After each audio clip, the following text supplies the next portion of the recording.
అబ్బో! కలర్‌ఫుల్‌గా మంచి టేస్ట్‌గా అనిపిస్తున్నాయో ఇవి పొటాటో పిల్లర్స్, ఆనియన్ రింగ్స్ అండి. సాస్‌తో ముంచుకొని తింటే భలేగుంటది. ఈ ఆనియన్స్ చూసారా అలా కట్ చేసేసాను. మా అమ్మాయేనండి ఇదంతా డైరెక్షను. కొద్దిగా కార్న్‌ఫ్లవరు, మైదా, కారం, ఉప్పు కొంచెం యాడ్ చేసేసుకొని అందులో ముంచేసి నూనెలో వేయించేయడమేనండి అవి. ఇంకా నెక్స్ట్ ఇదేంటంటే పొటాటో పిల్లర్స్ అండి. పొటాటోని మెత్తగా ఉడికించేసి దాన్ని స్మాష్ చేసి ఇందులో కొంచెం మిరియాల పొడి, సాల్టు, కార్న్‌ఫ్లవరు, కొద్దిగా మైదా పిండి కలిపేసేసి ఈ బంగాళాదుంప ముద్ద చేసాం కదండి దాన్ని కూడా మెత్తగా చేసేసేయాలి. చేసాం కదండి స్లోగా ఇలాగా పామేసేయాలండి. రోల్లాగా పామి చాక్‌తో కట్ చేసేయాలి చిన్న చిన్న ముక్కలు. అలాగా ఫోక్‌తో ప్రెస్ చేసేయాలండి మెత్తగా. ఇలాగా స్లోగా ప్రెస్ చేసాక దాన్ని వేయించేసుకోవటమని.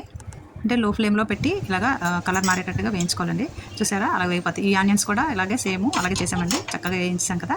ఇంకా ఇలాగా చకచకా సాస్ ఏసేసుకొని ఇంకా శుభ్రంగా తినేయటమేనండి. చూసారుగా ఇక్కడ సూపర్ టేస్ట్‌గా ఉంటాయండి. భలే భలే రుచి అంటారు. అబ్బా! ఏమి రుచి హాహా అంటూ తింటారండి. ఇదంతా మా అమ్మాయేనండి చక్కగా చేసేసింది. ఫ్రెండ్స్ తప్పకుండా ఒక లైక్ ఇచ్చేయండి.